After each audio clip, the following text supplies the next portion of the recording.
점심 식사하셨나요? 오늘 먹은 점심 한 끼, 그 안에 담긴 구구절절한 역사까지 맛보고 가시죠. 흥미진진 음식 역사 한 끼실로 이용재 음식평론가와 함께합니다. 어서 오세요. 네, 안녕하세요. 음식평론가 이용재입니다. 반갑습니다. 네, 오늘은 어떤 얘기 해볼까요? 아무래도 이번 주 금요일, 그러니까 14일이 밸런타인데이 아니겠습니까? 그렇다면 초콜릿 이야기를 하지 않을 수 없겠죠. 과연 싫어하는 사람이 있을까 싶을 정도로 많은 이들에게 사랑을 받는 초콜릿인 만큼 이런 기회에 또 한 번 이야기해보는 것도 좋겠습니다. 요즘 이제 초콜릿 관련해서 흥미로운 또는 초콜릿을 즐겨 먹는 분들이라면 상식 삼아 알아두셔도 좋을 만한 화제들이 참 많습니다.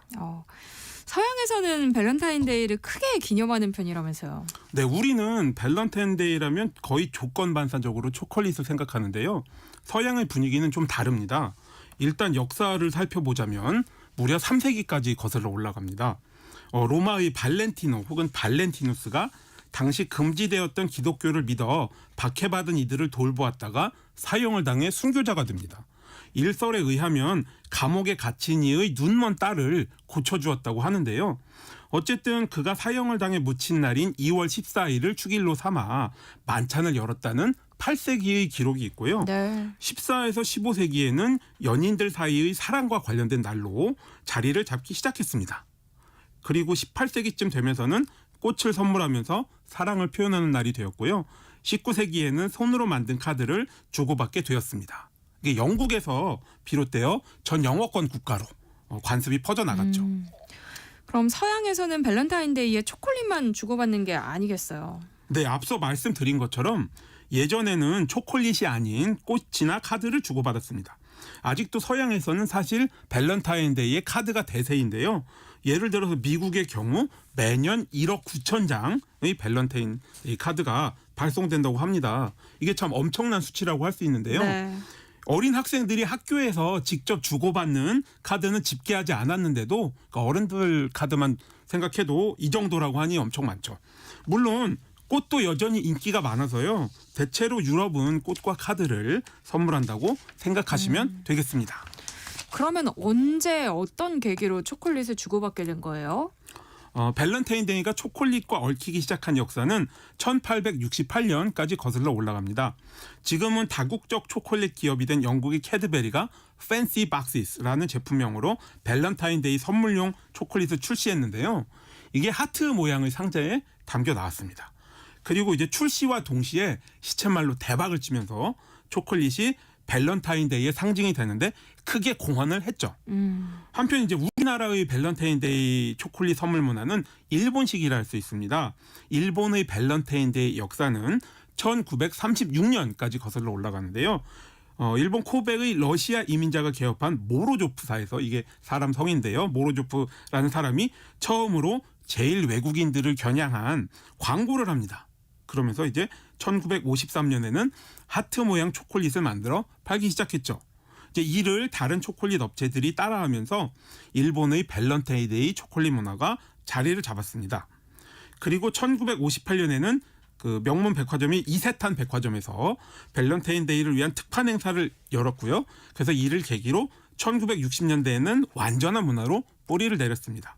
그런데 이 과정에서 번역의 실수가 있었던 거예요. 그래서 일본의 밸런타인데이는 여성이 남성에만 초콜릿을 주는 문화로 좀 적나라하게 말하자면 변질이 되어버린 겁니다. 네. 원래 밸런타인데이가 남자 여자가 서로 주고받는 문화인데도 완전히 다른 문화가 되어버린 거죠. 그래서 일본에서는 오늘날도 밸런타인데이만 되면 여성들이 남성에게 의무적으로 뭐 의리 초콜릿 이런 것들을 돌려야 하는 사회 문화적인 압박이 가해지게 됐죠. 오죽하면 1980년대로 접어들면서 일본 사탕협회가 남자들도 받았으면 좀 줘라 이런 분위기를 잡고자 한 달 뒤인 3월 14일을 화이트데이라 정해 캠페인을 했습니다. 원래는 그 하얀색이기 때문에 마시멜로우 초코파이 사이에 들어가는 그 마시멜로우 제조업체가 판촉을 위해서 시도했다가 실패한 날이기도 합니다. 그러니까 초콜릿 팔리는 거 보니까 사탕협회들도 사탕을 팔고 싶어서 생각해낸 아이디어가 아닐까 싶은데요. 뭐 그럴 수도 있죠. 네네. 네, 그런데 발렌타인데이에 초콜릿을 주기 시작한 게 1868년이라는 거잖아요. 와, 서양에서는 아주 예전부터 초콜릿을 즐겼던 거네요. 그렇습니다. 이제 원래 초콜릿의 원산지가 남미인데요. 1520년 에스파냐의 에르난 코르테스와 정복자들이 아즈텍 왕국, 즉 지금의 멕시코를 정복하면서 카카오콩이 유럽에 유입되었습니다. 이제 500년이 넘은 거죠. 그런데 처음에는 지금 우리가 아는 이런 초콜릿 바 형태가 아니었다고요. 네네. 지금과 같은 바 형태의 초콜릿은 사실 상당히 발달된 가공을 통해 만들 수 있는 것으로 19세기나 되어서야 등장할 수 있었고요. 그 전까지는 이제 핫초콜릿 같은 걸쭉한 액체였습니다. 네. 이게 음식으로도 이제 사랑을 받았지만 효능이 있는 일종의 강장제처럼 알려졌고 상류층만이 먹을 수 있는 사치품이었습니다. 그런데 이 초콜릿은 어떤 원료를 섞느냐에 따라서 맛과 영양도 달라지잖아요. 그렇습니다. 그래서 참으로 오랜 세월 동안 밀크 초콜릿이 대세였습니다. 카카오 콩의 과육을 굽고 빻아서 가공하면 코코아 고형분, 이게 맛을 책임지고요. 코코아 버터, 이 풍성한 질감, 감촉을 책임지는 지방이 나오는데요. 여기에다가 분유를 섞어서 만든 게 밀크 초콜릿입니다. 이 역사는 1875년까지 거슬러 올라가는데요. 7년의 연구 끝에 스위스인 다니엘 페테르가 밀크 초콜릿을 개발했습니다. 이때 이제 우유 농축 기술을 가진 앙리 네슬레와 연구를 같이 했는데요. 그 네슬레란 이름이 익숙하시다면 네. 현재 그 거대 다국적 기업이 된 네슬레, 그 네슬레가 바로 이때 탄생을 한 겁니다. 한편 이제 1900년대에서 2000년대로 넘어오면서부터는 다크 초콜릿이 인기를 얻기 시작합니다. 이제 밀크 초콜릿에 비해 초콜릿 본연의 맛이 훨씬 더 진하면서 좀 덜 달기도 하고요. 덤으로 항산화제 함유로 건강에도 더 좋다. 말하자면 밀크 초콜릿에 비해 진짜 초콜릿이라는 인식이 퍼지면서 나날이 이제 새를 불려서 오늘날까지 왔습니다. 이제는 사실 꽤 맛있는 100% 다크 초콜릿도 살 수 있는 현실입니다. 그럼 평론가님은 인생 첫 초콜릿이 어떤 제품이었는지 또 맛은 어땠는지 혹시 기억하세요? 네, 첫 초콜릿은 아마 제가 이제 기억을 더듬어 보자면 네. 부모님이 잠깐 아주 어렸을 때 유럽에 사신 경험이 있어요. 저희는 이제 형제는 가지 못했고요. 그래서 이제 아마 돌아오시면서 사왔던 초콜릿에 그 알프스의 꽃 에델바이스가 그려진 아마 그런 작은 예쁜 밀크 초콜릿, 그게 이제 첫 인생 초콜릿이 아니었을까 생각을 합니다. 뭐 지금도 사실 그렇게 느낍니다만 유럽의 유제품들이 확실히 맛이 좋아요. 그렇기 때문에 밀크 초콜릿도 굉장히 풍부한 맛이 납니다. 그런 기억이 있었던 것 같습니다. 요즘에는 정말 다양한 수제 초콜릿들도 많잖아요. 네네. 혹시 평론가님이 접한 가장 특이한 혹은 뭐 특별했던 초콜릿은 어떤 맛이었어요? 두 가지가 생각나는데요. 첫 번째는 어린 시절에 처음으로 봉봉이라는 초콜릿을 먹어봤습니다. 이 봉봉이 초콜릿 안에 그 독주, 리큐어, 위스키 같은 술이 들어있어요. 그래서 이제 말하자면 초등학교 때 음주를 한 셈이죠. 멋 모르고 먹었는데 안에 술이 들어가서 되게 짜릿하구나, 몸이 막 뜨거워지는 겨울에 그런 경험을 했습니다. 그런 초콜릿이 있고요. 그 다음에 이제 요즘에는 카카오 콩을 직접 들여와서 가공하는 소규모 공방들이 한국에도 있습니다. 카카오 콩에서 직접 초콜릿 바를 만든다고 해서 빈투 바 초콜릿이라고 하는데요. 설비가 사실 굉장히 복잡하기 때문에 작은 공방들이 시도하기가 쉽지 않습니다만 품질과 맛을 위해서 과감히 투자를 하는 곳들도 있습니다. 이런 초콜릿들은 굉장히 입체적인 맛이 납니다. 신맛도 좀 나고 과일 향도 나고 또 견과류의 고소한 맛도 강하고, 그래서 초콜릿도 이런 정도의 맛이 나는구나 라는 느낌까지도 받을 수 있습니다. 네. 그런데 얘기를 나눠보니까 초콜릿으로 유명한 곳은 주로 유럽권이에요. 그렇습니다. 사실 초콜릿의 원료인 카카오콩은 앞서 말씀드리는 것처럼 남미의 멕시코인데요. 이게 유럽으로 이제 16세기에 유럽으로 건너가면서 완전히 폭발적인 인기를 끌었던 거죠. 그러다 보니까 17, 18세기에 영국, 프랑스, 네덜란드, 포르투갈까지 당시 이제 해양을 통해서, 바다를 통해서 세계를 주름잡았던 그 1세기의 국가들이 이제 전부 다 가세를 해서 식민지를 개척하고요.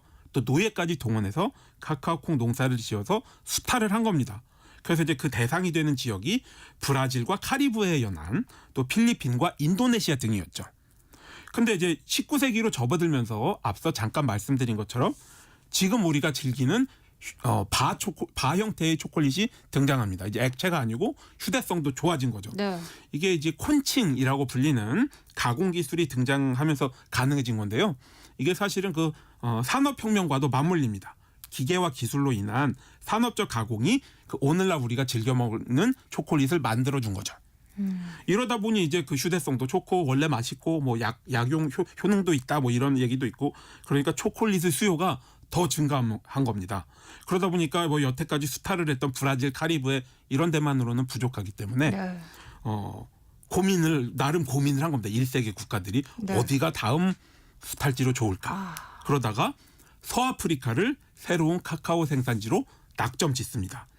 원래 열대우림이 풍부해서 이 카카오 나무를 재배하기 조건이 좋은 데다가 이미 사실 유럽이 식민지로서 수탈을 하고 있었던 상황입니다. 그래서 앞서 말씀드렸던 뭐 영국의 캐드베리, 스위스의 네슬레와 더불어 미국의 허쉬 같은 이런 유럽과 미국의 브랜드가 이 초콜릿 수탈을 통해서 단지 초콜릿 기업뿐만이 아니라 다국적 거대 식품 기업으로 성장할 수 있었던 겁니다. 그러니까 초콜릿을 찾는 사람들이 많아지면 많아질수록 그만큼 노동 착취도 심해졌겠어요. 네, 사실은 그 초콜릿의 역사를 보면 시작부터 좋지 않았던 게요. 카카오의 원산지였던 라틴 아메리카에서는 이 스페인 정복자들이 유럽에서 병균을 들여왔습니다. 그래서 이 원주민들의 90%가 최대 90%가 사망한 거죠. 네. 그러니까 인력이 없어진 겁니다. 그래서 노예로 부릴 인력이 없어져서 점차 재배지가 확대되었고 결국에는 현재 서아프리카의 코트 디부아르, 옛날에는 영어명으로 아이보리 코스트라고 아마 들어보셨을 거예요. 이런 나라들이 지금 현재 가나 이런 데와 더불어서 굉장히 고생을 하고 있는 현실입니다. 그런데 지금도 카카오 농장의 아동 착취 문제가 심각하다고 하던데요. 어느 정도예요? 그렇습니다. 현재 전 세계 카카오 콩의 60%가 코트 디부아르에서 생산되고 있는데요. 상당 부분이 아동 노동의 착취로 이루어지고 있습니다. 예를 들어서 2018년에서 2019년의 경우에는 카카오콩 경작 기간 동안 무려 148만 명의 어린이들이 농장에 투입되었습니다. 재배 지역의 어린이들 전체 가운데서 43%에 이르는 그 비율이 강제 노동을 한 거죠. 네. 이처럼 그 어린이들이 노동에 동원되는 것 자체도 문제이지만 이 환경이 엄청나게 열악한 게 더 큰 문제입니다. 카카오콩 농사에 안 쓸 수 없는 이 살충제에 아이들이 늘 노출되어 있기도 하고요. 네. 그다음에 날카로운 칼 등의 도구를 어린이들이 써야 한다거나 또 거의 자기 몸무게보다 더 무거운 짐을 날라야 한다거나 이런 가운데 이렇게 착취가 되는 대상 어린이들이 5살에서 11살 사이라는 사실까지 알고 나면 굉장히 입맛이 써집니다. 그런데 왜 힘이 좋은 성인 대신에 이렇게 아동들이 농장에 투입되고 있는 거예요? 글쎄 무엇보다 서아프리카의 환경이 전체적으로 좋지 않기 때문에 많은 어린이들이 가난과 생활고에 시달립니다. 그러니까 우리가 생각하는 뭐 교육이랄지 아니면 학교에서 급식이랄지 이런 것들을 기대할 수 없는 현실이죠. 그렇다 보니까 이제 보수 돈도 주고 우리가 니네 교육도 시켜주겠다. 이런 이제 거짓말에 속아서 노동에 동원되는 경우가 상당합니다. 말하자면 어른들은 이미 노동에 투입이 되고 있고요. 그것으로 모자라 아이들의 고사리 손까지 착취를 하고 있는 셈이죠. 네, 이런 현실에 대한 고발도 계속 이어지고 있다면서요. 네, 너무 이 현실이 심각하다 보니까 고발이 안 나올 수가 없는 현실입니다. 이미 2001년에 20년도 더 전에 노예의 맛, 초콜릿이 타락한 사정이라는 보고서가 미국의 권위 있는 언론상인 조지 폴크상을 수상했습니다. 이 보고서에 의하면 밀수업자들이 어린이들에게 보수와 숙식, 교육 등을 약속해 데려온 다음 강제 노동에 동원시켰다고 하는데요. 주 무려 100시간씩 착취당하는 한편 구타에 시달리고 보수도 받지 못했다고 합니다. 그런데 이렇게 고발이 계속되고 있어도 현실은 크게 바뀌지 않는다는 거잖아요. 네, 초콜릿이 아까 말씀드린 것처럼 16세기의 유럽인들에게 발견되고 나서부터 이후 500년 동안 착취를 통해 생산이 되었습니다. 이게 엄청나게 긴 세월이다 보니 하루아침에 바뀌기가 정말 쉽지 않은 거겠죠. 지금도 이런 현실을 바꿔보고자 하는 노력은 계속 이어지고 있는 거죠? 네, 그렇습니다. 아무래도 이런 정도의 오래 묵은 구조적인 문제는 법의 힘을 빌어서 바꿔야 할 텐데요. 쉽지는 않습니다.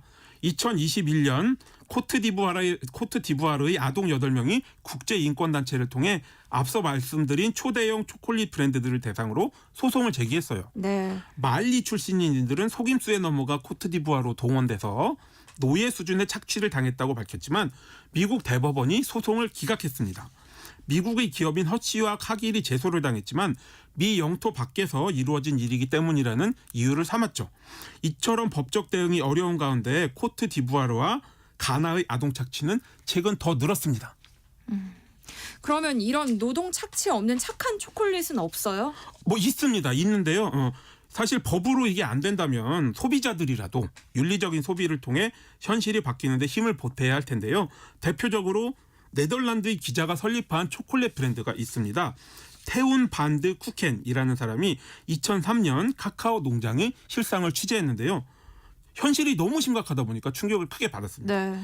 그래서 그는 과연 착취 없이 초콜릿 사업이 가능한가 자신이 직접 알아보기 위해서 브랜드를 설립했습니다. 서아프리카의 농장과 직거래를 통해서 시중가보다 30% 높게 카카오콩을 사들였음에도 불구하고 초콜릿을 팔아서 이문을 남기고 있다고 합니다. 그러니까 가능하다는 얘기네요. 그렇습니다.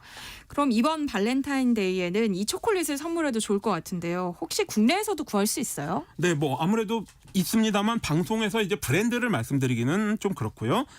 태운 반드 쿠켄이라는 기자의 이름과 뭐 착한 초콜릿 이렇게 검색을 해보시면 그러니까 쉽게 나옵니다. 그래서 네. 이제 구매해 보시는 것도 좋을 것 같습니다. 또 이런 구조적인 문제뿐만 아니라 이상 기후로 이 카카오 가격이 많이 뛰었다고 들었어요. 그렇습니다. 사실 초콜릿 가격이 올랐는데 소비자가 10% 정도라 체감을 못 하셨을 수도 있습니다. 작년 말 코코아 가격이 톤당 12,987달러, 대략 1,900만 원 정도 되었는데요. 네. 이는 연초 대비 206% 오른 가격입니다. 기후변화로 작황도 저조한 한편 재배지도 줄어서 공급 부족이 매우 심했죠. 그런데 병에 걸린 카카오 나무를 베어내고 나서 다시 기르는 데에는 시간이 굉장히 오래 걸린다면서요? 네, 코코아 나무는 이제 씨를 뿌려서만 가꿀 수가 있는데요. 이게 최소한의 생산이 가능한데 5년은 자라야 된다고 합니다. 아무래도 적지 않은 세월이죠. 초콜릿이 참 달콤하고 향기롭기 때문에 이 먹는 우리에게는 정말 즐거운 음식일 수 있습니다. 그래서 이번 밸런타인데이 금요일에도 많이 나눠 드실 텐데요. 뭐 이상 기후로 인해서 작황도 좋지 않고 또한 지금까지 말씀드린 것처럼 어린이들을 착취해서 생산하고 있다는 어찌 보면 좀 쓴 현실도 있다는 점 조금 상기해 주시면 좋겠습니다. 그러니까 단 초콜릿 이면에는 이런 씁쓸한 현실이 있다는 걸 우리가 잊어서는 안 될 것 같습니다. 그렇습니다. 한끼실록 이용재 음식평론가와 함께했습니다. 고맙습니다. 네, 감사합니다. 네, 세상